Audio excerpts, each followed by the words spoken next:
Hello and namaste, my name is Nidhi Nagori and welcome back to my channel. In today's video, I'm starting a series which is going to be an educational series on the world of cryptocurrency. By no means am I an expert in cryptocurrency, but whatever I'm sharing with you guys is my experience with it because I invest in it. If you're interested, stick around.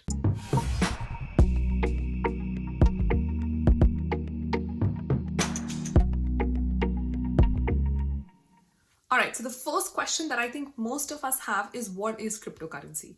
Now we all know that cryptocurrency is digital currency, and what is different about cryptocurrency is that there is no central institution. When it comes to fiat currencies like rupees, dollars, euros, these are all backed by the government. Now if you have any currency note, if you're from India, just look at your Indian currency and you will see that it states that I promise to pay the bearer a sum of 100 rupees or 500 rupees depending on the note, and that assurance is given by the Reserve Bank of India, which means that whoever bears that note, whoever carries that note will be assured goods or services worth 100 rupees if it is a 100 rupee note. So we have a central institution in place. For example, our Reserve Bank of India. When it comes to cryptocurrency, there is no institution or central institution in place, meaning that cryptocurrencies are decentralized. The origination of cryptocurrency is extremely unique.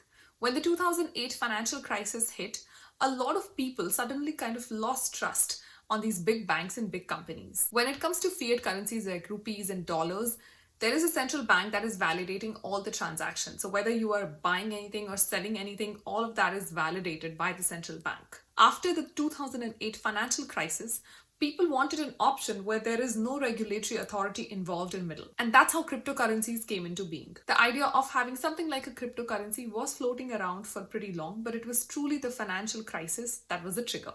So if there is no financial institution in the middle, how is this information regulated? Well, it's pretty simple. Because there is no financial institution in middle, there is something called a blockchain. I'm pretty sure you've heard that term. So what is blockchain? It is literally what the name says. It is information that is captured in blocks, which are then put together in a chain. Since cryptocurrencies are decentralized, information about any cryptocurrency is publicly available. So you can see all transactions related to them since their inception. And all this information is available to you through blockchains, which store information related to the cryptocurrencies. How can you be sure that the information that you are seeing is actually the correct information? Let me explain how blockchain works in a very simplified concept. Think of a Microsoft Word document that is placed on a network server which is shared by a lot of people in your organization.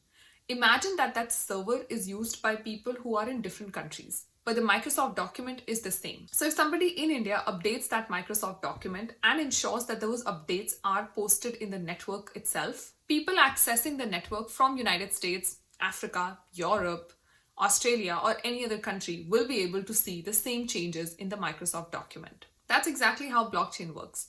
Any change or any transaction that is done anywhere related to any cryptocurrency, that particular transaction is then visible to anybody across the world. That's exactly how blockchain works. If there is a new transaction that's posted or if there is any change related to any cryptocurrency, that information is visible to everybody across the world who are accessing that information. So in terms of ease of access of information and in terms of availability of information, cryptocurrencies are extremely transparent because there is no central authority managing that information. We will discuss the pros and cons of using cryptocurrency or investing in cryptocurrency in the next video.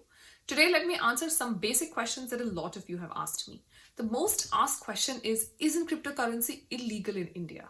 The answer to that is no. Cryptocurrencies are not illegal. They are not regulated, but they're not illegal. What do I mean by regulation? As I mentioned, when it comes to fiat currencies like rupees, they are all backed by the Central Bank of India, the Reserve Bank, which guarantees the holder of that, the bearer of the note, the money that is written or mentioned on the note itself. With cryptocurrencies, the Reserve Bank of India is currently not backing these digital currencies. But it is not illegal to invest or trade in cryptocurrencies. So what happens to your income from cryptocurrencies? Does it get taxed? Here's where it gets very interesting. The government of India has made it very clear that any income generated within India is taxable. And that includes your gains on cryptocurrencies. So whatever gains you make on cryptocurrencies, you have to pay taxes on that. What are the pros and cons of cryptocurrencies? Well, I think the biggest pro really is that this is a decentralized currency, meaning that information is available publicly to anyone from anywhere in the world. And these are easily to transact in, trade in, invest and sell. So the ease of access of information and the ease of trading and investing in makes it extremely convenient. The second pro, according to me, is that a lot of people say that cryptocurrencies are a bubble and it'll all go bust. But that's actually not true. If you look at the data by Yahoo Finance, where they track which companies have a stake in cryptocurrencies, you'll be amazed to see that most major players in the world have an immense stake in cryptocurrencies, which means most big players in the world have already invested quite heavily in cryptocurrencies. Clearly, they've been diversifying their portfolio. So it is high time that investors like you and me also start doing the same. For me, this was a very unique concept. My parents had never invested in cryptocurrency, and so I felt like this was one investment decision that I got to take on my own. The kind of autonomy I felt, along with the novelty factor of learning about something new, was extremely empowering. Third, this is an investment that is meant for long haul. Yes, it can be speculative and risky in the short term, but if you're in for the long haul, you will definitely be in the positive. For example, if we look at the value of Bitcoin, in the last 5 years and in the last 1 year, the value of Bitcoin has continued to increase. There was a recent high and low in the value of Bitcoin, but the correction hasn't impacted the gains that people have already made in the last 5 years or even in the last 1 year. So just from an investor's perspective, if you are in for a long haul, then I think cryptocurrencies are a good source of investment. Now let's come to the cons. Like I already mentioned, cryptocurrencies are risky, they're more speculative, and they see a lot more highs and lows. That can definitely scare off a new investor. So if you are a new investor, I suggest going small and going slow. That's what I personally did too. And I feel CoinDCX Go works very well for new investors. The second con is that these are digital currencies that are stored in your digital wallet and are protected by a password. I'm pretty sure you read in the news recently that people had actually become millionaires by investing in cryptocurrencies, but because they forgot their password, they're unable to retrieve these currencies. So if you forget your password, there is no way of getting your cryptocurrency back. The third con is that some of these cryptocurrencies are not environmentally friendly, like Bitcoin, which means it takes a huge environmental cost. So from an investor's perspective, those are the three major disadvantages for me. Now, if you're looking to start your cryptocurrency investment, I highly recommend CoinDCX Go. For a new investor, this is something that is perfect. First, the app is extremely easy to use. One benefit of crypto is that you don't have to buy an entire coin, you can buy it in fractions. And CoinDCX Go allows you to invest extremely small amounts, and you can start by investing as low as 10 rupees in buying cryptos.